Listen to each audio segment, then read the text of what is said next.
Nós estamos iniciando uma nova série de mensagens com o tema Despedidas.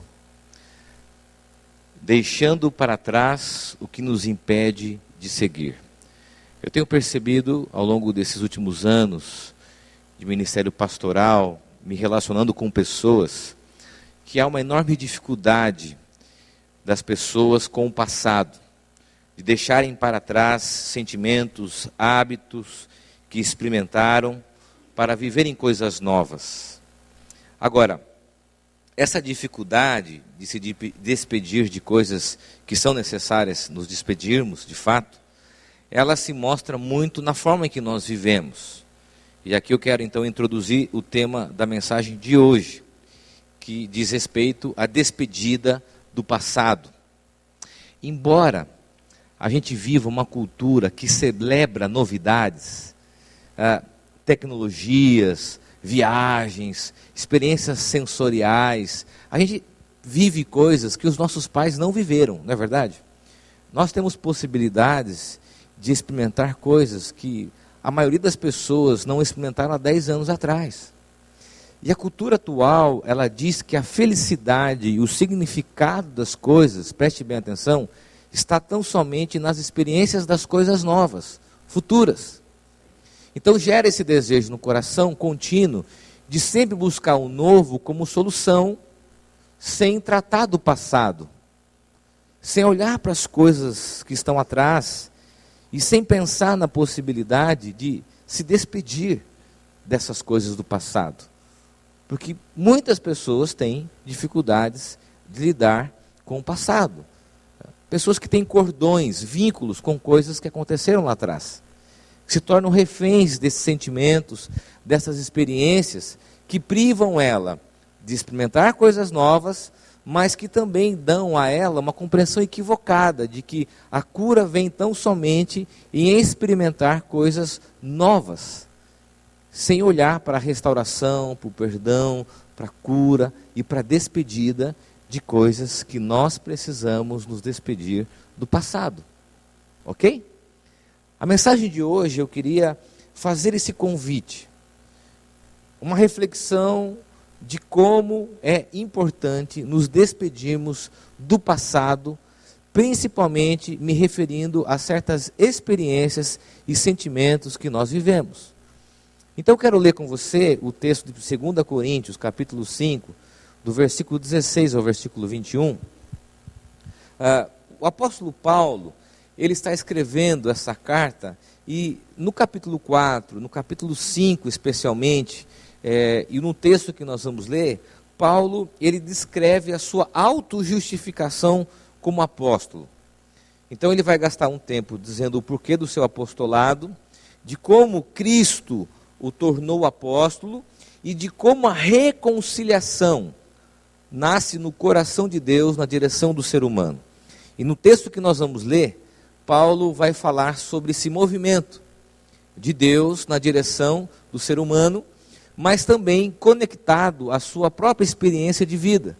Por isso que ele vai se auto-justificar, dizem os estudiosos, diante do seu chamado, da sua vocação e do seu apostolado.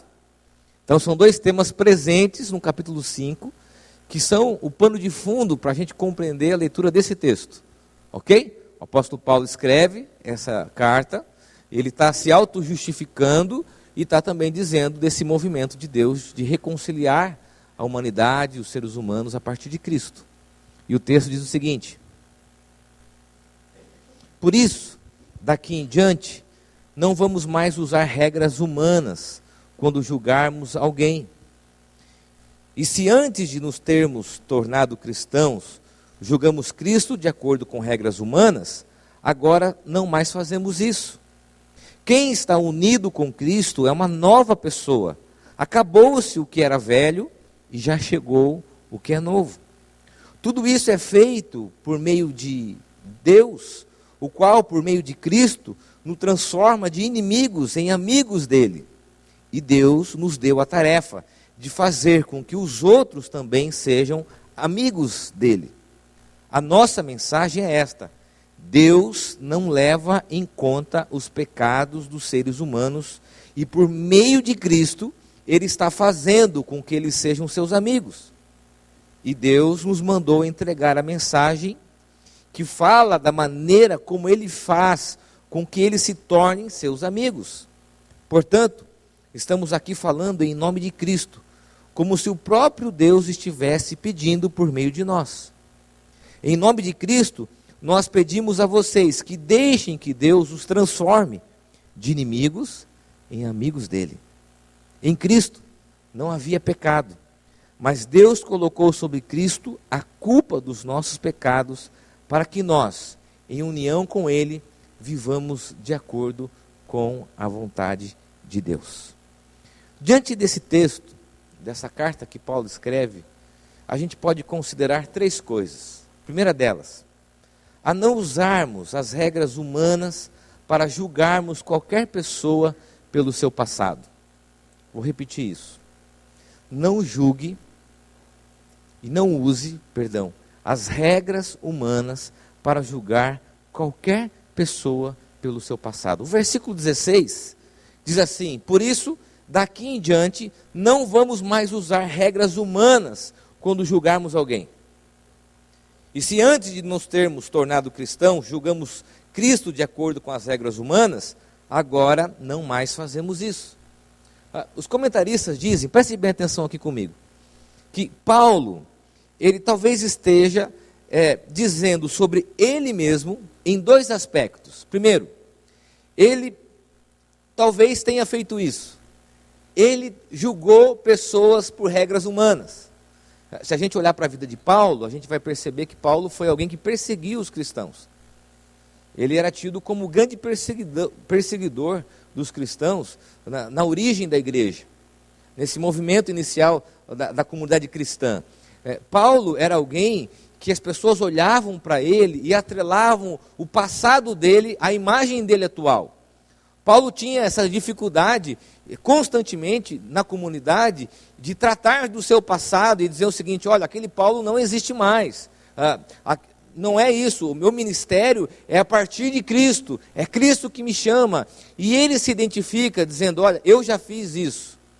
A gente não pode usar a regra humana para estabelecer quem Cristo é e quem são as pessoas. Paulo também se vê aqui como vítima desse julgamento. Preste bem atenção, aqui é importante, por favor. Quando Paulo diz que nós não devemos usar regras humanas para julgar ninguém, é porque ele se identificava como alguém que julgou pessoas pelo passado, mas como alguém que também foi julgado pelo seu passado. E aqui reside uma grande facilidade nossa. A gente tem esse hábito de julgar as pessoas pelo passado. Assim como muitos de nós também reclamamos que as pessoas nos julgam por aquilo que nós fizemos lá atrás.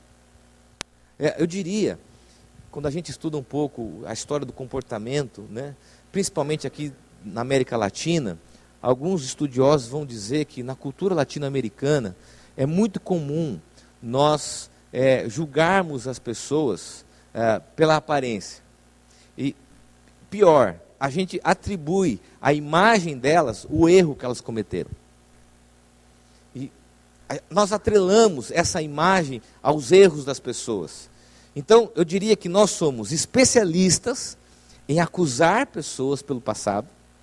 Quem vive um relacionamento conjugal, um namoro, um noivado, sabe que diante das discussões, as primeiras palavras que surgem são o quê? Acusações do passado.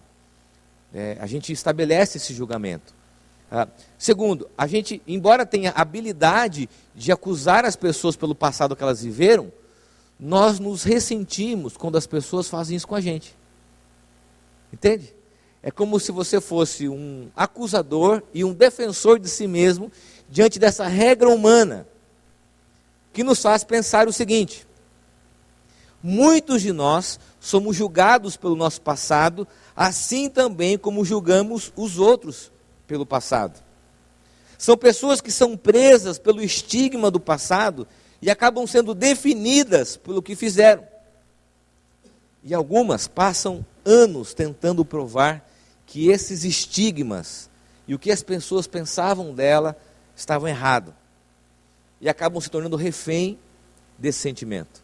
Gente que viveu uma experiência do passado, foi estigmatizada, julgada, e agora ela vive constantemente tentando dizer a ela mesma que ela não era aquela pessoa que as pessoas disseram que ela era. Então olha como o passado não diz respeito tão somente aos erros que nós cometemos, mas à forma como as pessoas nos julgaram lá atrás. Agora, Brennan Manning tem uma frase que serve para compreendermos essa afirmação de Paulo. Ele diz o seguinte: o que quer que tenhamos feito no passado, seja bom ou mal, grande ou pequeno, é irrelevante para a nossa condição diante de Deus hoje. Então, a gente está aqui diante de um hábito ruim, de julgarmos as pessoas por regras humanas, e nós estamos aqui diante de um sentimento que nos consome, o fato de que as pessoas nos julgam com regras humanas diante do nosso passado. Paulo começa esse texto dizendo o seguinte: não vamos usar regras humanas para julgar ninguém pelo passado. Agora, há uma segunda consideração, o texto avança. A segunda consideração diz o seguinte: a partir de Cristo, preste bem atenção aqui, preste bem atenção, por favor. A partir de Cristo, o passado não nos define mais.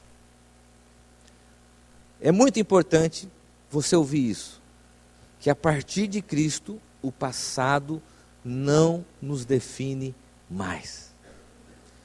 Versículo 19 diz assim: a nossa mensagem é esta: Deus não leva em conta os pecados dos seres humanos, e por meio de Cristo, Ele está fazendo com que eles sejam meus amigos, e Deus nos mandou entregar a mensagem que fala da maneira como Ele faz com que eles se tornem seus amigos. O que Paulo está dizendo é que no ato da reconciliação, o amor move o coração de Deus, e Deus não considera o pecado, não porque isso seja irrelevante, mas que não é o pecado que vai ser o motivador da ação de Deus em reconciliação. Quando Deus quer se reconciliar com o ser humano, Ele não considera o pecado, porque se Ele fosse considerar o pecado, a gente não poderia se relacionar com Ele. Por isso, preste bem atenção, a partir de Cristo, o passado não mais nos define. Lembra que eu disse aqui sobre o comportamento latino-americano, de atribuirmos uma imagem de erro à pessoa? É muito comum também, na nossa cultura, a gente quando está conversando sobre alguém, a gente remete essa pessoa ao erro que ela cometeu. Não é assim? Então você está numa conversa, fulano que fez isso, fulano que separou da esposa, fulano que teve um problema com o filho, aquele rapaz que deu muito problema para os pais. Isso faz parte da nossa cultura, atribuir o erro do passado a quem a pessoa é. Então você talvez tenha sido vítima desse estigma, e em Cristo o teu passado não te define mais. Agora, você que tem dificuldade de se relacionar com pessoas, eu quero dizer para você que em Cristo, o passado não mais nos define. Por que viver escravo e refém daquilo que fizemos no passado? Há pessoas que ficaram presas a sentimentos e experiências e situações que já passaram e que vivem constantemente com medo de sentir-se novamente exposto aos erros. Talvez o seu pai tenha cometido algo muito ruim com você. Talvez você tenha vivido experiências na sua família, nas suas relações profissionais, que de alguma forma te machucam profundamente. E é muito comum a gente viver certas experiências e voltar a sentir aquilo, né? Por isso que é ressentimento, é sentir novamente. Quando você está próximo de um lugar, quando você visita e está numa situação, você sente aquilo que você sentiu, é ressentimento. A partir de Cristo, nós não somos mais definidos por aquilo que aconteceu lá atrás, porque em Cristo isso não mais define quem nós somos, não mais nos define. Agora, essa palavra de absolvição é muito importante para a gente, mas quando se aplica às outras pessoas? Billy Graham diz assim: peça a Deus para ajudá-lo a olhar adiante e não ficar preso ao passado. Em outras palavras, não se escravize a sentimentos de ira, rejeição, desacertos ou qualquer outra coisa. Pelo contrário, foque seu futuro em Cristo e tenha como meta segui-lo a cada dia. Se o nosso passado não nos define mais, os sentimentos, as experiências em torno daquilo que aconteceu não moldam mais a nossa vida, não moldam mais as pessoas que nós nos relacionamos, não moldam mais as nossas discussões, que diante de uma primeira briga, de um primeiro conflito, que nós vomitamos é aquilo que aconteceu lá atrás. E nós não temos mais a possibilidade de vivermos coisas novas nos nossos relacionamentos, porque nós também estabelecemos esse estigma a outras pessoas. Eu contei hoje de manhã, lembrei de uma experiência a respeito disso. Quando eu cheguei no seminário em Londrina, fazer faculdade de teologia, 2000, tinha o hábito dos trotes, né? Então a gente chegou, logo nas primeiras semanas, você tem que fazer uma série de trotes, né? Piscina, rapar a cabeça. E teve um rapaz lá que ele encarnou comigo, usar essa expressão encarnar, que é da minha região, né? Cismou comigo. E eu lembro que ele veio, rapou meu cabelo, embora tenha dado um trabalho muito grande para ele rapar o tamanho dessa cabeça, não é verdade? Mas ele raspou minha cabeça. E eu lembro que eu fiquei com uma aversão dele, porque ele me perseguiu nos primeiros meses, né? Nas primeiras semanas. Eu passava no corredor, eu virava o corredor. E quando você é calouro, você tem que ficar refém dessa situação de calouro, né? E aquele rapaz, insistentemente, nos primeiros meses, ele pegou no meu pé. Ele me perseguiu. E eu lembro que chegava em casa, eu comentava com as pessoas da minha república, dizia, olha, eu não topo, puxa, como que esse cara vai ser pastor? Como isso acontece na faculdade de teologia? Como que isso e tudo mais, né? E eu me distanciei. Os anos vieram, o segundo ano passou, e eu peguei uma bactéria, eu não sei como, até hoje eu peguei essa bactéria, e tive que ser internado. E eu lembro que foi bem no período da Copa do Mundo, 2002, eu estava no terceiro ano. E eu tive que ser internado às pressas, desidratado. A minha esposa, na época a namorada, a minha sogra, me levaram para o hospital, eu tive que ser internado. E eu entrei muito mal no hospital, e quando entrei no hospital, me colocaram no quarto, quando olho para o lado, adivinha quem está na cama ao lado? Aquele cara. Eu peguei, falei, meu Deus, não acredito o que o senhor tem para fazer comigo, com esse cara do meu lado. Eu tinha uma aversão a essa pessoa, a fala, a forma. Queridos, deixa eu dizer uma coisa para você, esse cara me ajudou a ir no banheiro. Esse cara me ajudou, eu passei noites terríveis. E ali era uma enfermaria. Esse cara fez coisas que pessoas talvez da minha família não fariam por mim, e ele cuidou de mim naqueles dias. Ele se tornou um grande amigo. Ele se tornou uma pessoa íntima. A partir do momento que as nossas vidas se cruzaram e o passado não mais definia as nossas relações. Sabe o que acontece? É que muitas vezes nós também criamos esses estigmas em relação às pessoas, embora elas tenham errado, mas que não permitem que a gente possibilite viver coisas novas, novas experiências, porque nós também somos expostos a isso. Da mesma forma que nós julgamos as pessoas pelo passado, as pessoas também nos julgam por aquilo que nós cometemos lá atrás. Mas eu vou dizer e vou repetir, porque essa palavra precisa invadir o seu coração nessa noite. Em Cristo, e a partir dele, o nosso passado não nos define mais. Não é demais isso? Terceira e última consideração.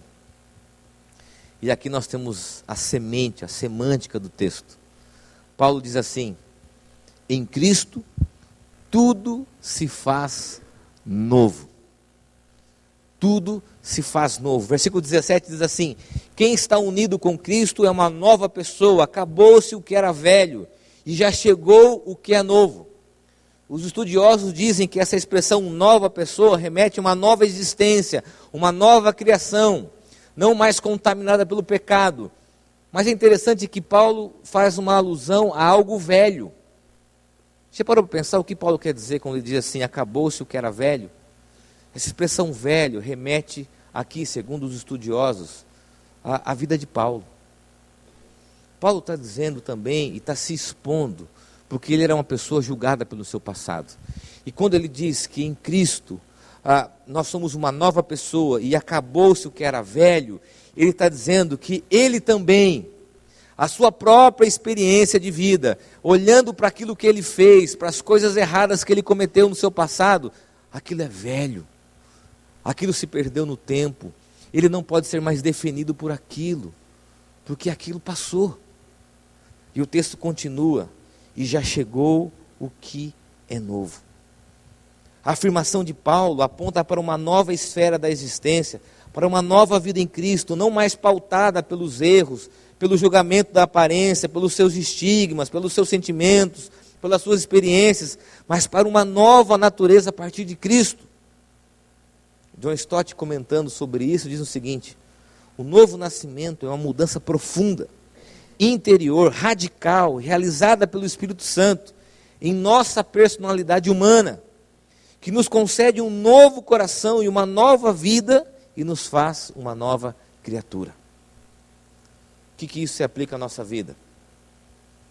Para de fato nos despedirmos do passado e de todos os sentimentos que nos controlam, sejam aqueles cometidos por nós mesmos, sejam aqueles cometidos por outras pessoas. Tudo de ruim o que aconteceu, experimentamos ou vivemos, somente a partir de Cristo as coisas podem ser novas. Paulo está diante de uma afirmação tão importante para a nossa fé, porque a comunidade de Cristo, a igreja, ela deve ser esse local onde as pessoas não são definidas pelos seus erros, esse local onde nós não usamos regras humanas para estabelecer julgamentos morais. Isso mexe com a nossa religiosidade. Um local onde não definimos mais as pessoas por aquilo que elas experimentaram no passado, mas um local onde elas são definidas a partir de Cristo e da possibilidade de viverem algo novo nos seus relacionamentos, na sua casa, na sua vida. Para terminar, o versículo 21 diz assim: em Cristo não havia pecado, mas Deus colocou sobre Cristo a culpa dos nossos pecados, para que nós, em união com Ele, vivamos de acordo com a vontade de Deus. Rick Warren diz assim: o Evangelho conserta o nosso passado, assegura nosso futuro, e isso tem a ver com esperança, e dá sentido ao nosso presente. Eu queria terminar contando uma história que a gente tem no livro do Ben Amen, o Evangelho Maltrapilho. Logo no início desse livro, ele cita como um pregador, como alguém que estava terminando uma palestra, dirigindo um culto, e no final desse culto uma pessoa o procura e diz o seguinte: eu vou me referir aqui como pastor, ok?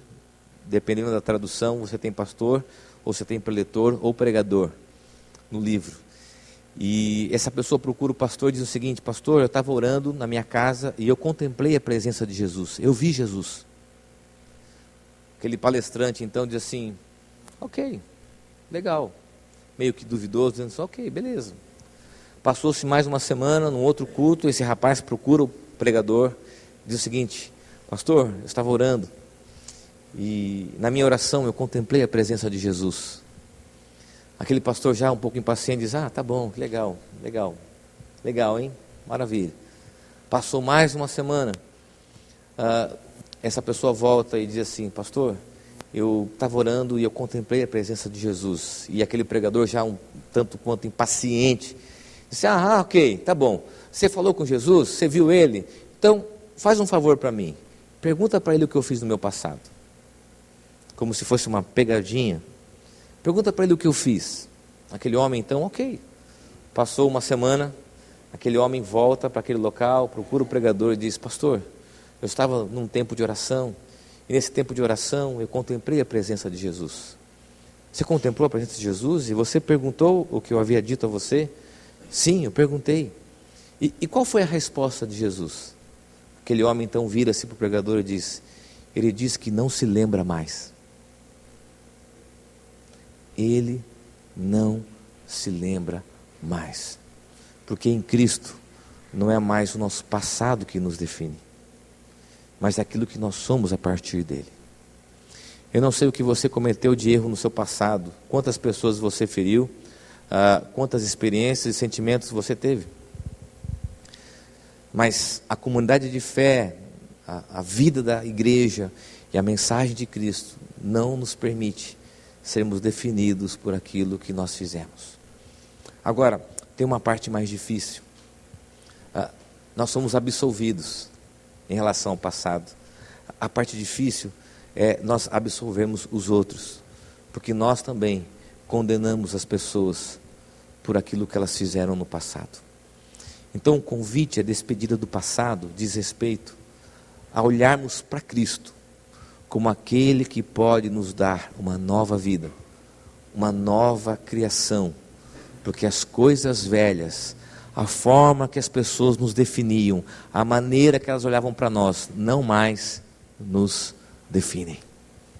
Eu queria que você fechasse os teus olhos, eu quero orar com você.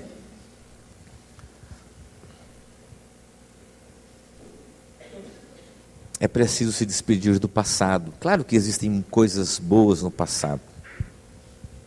Eu estava conversando com a minha esposa, ela disse exatamente isso. Mas existem coisas boas no passado, sim, muitas coisas boas. Mas existem sentimentos que nos fazem mal. Talvez alguns adolescentes não entendam essa palavra agora. Preste bem atenção. Mas vocês vão crescer. E muitas das coisas que vocês estão experimentando e vivendo nesses dias, se vocês não souberem resolver e tratar, vão te aprisionar para sempre. Talvez algumas coisas não importam para você agora, mas se não forem bem resolvidas, vão te atrapalhar no futuro. Preste bem atenção nisso. Preste bem atenção nisso. Em Cristo, nós não usamos mais regras humanas. Em Cristo, o passado não mais nos define. E em Cristo, tudo se faz novo. Uma vida nova, uma nova natureza, um novo nascimento para aquilo que Deus pode fazer a partir de Cristo. Senhor, aqui estão homens e mulheres que muitas vezes se tornaram reféns do passado. Experiências, sentimentos em relação a si mesmo, mas também em relação a outras pessoas. A minha oração a Deus é para que essa palavra venha ao encontro do nosso coração, para que pessoas possam se despedir do passado, do que viveram, da forma que foram estigmatizadas, julgadas, diante dos seus erros, mas também pessoas que possam se despedir do passado, da maneira que julgaram os outros, da maneira que olharam para as pessoas, para que em Cristo tudo se faça novo, para que em Cristo as coisas velhas passem e haja a restauração do nosso relacionamento e a reconciliação para sermos chamados teus amigos. É o que eu oro no nome de Jesus. Amém, amém e amém.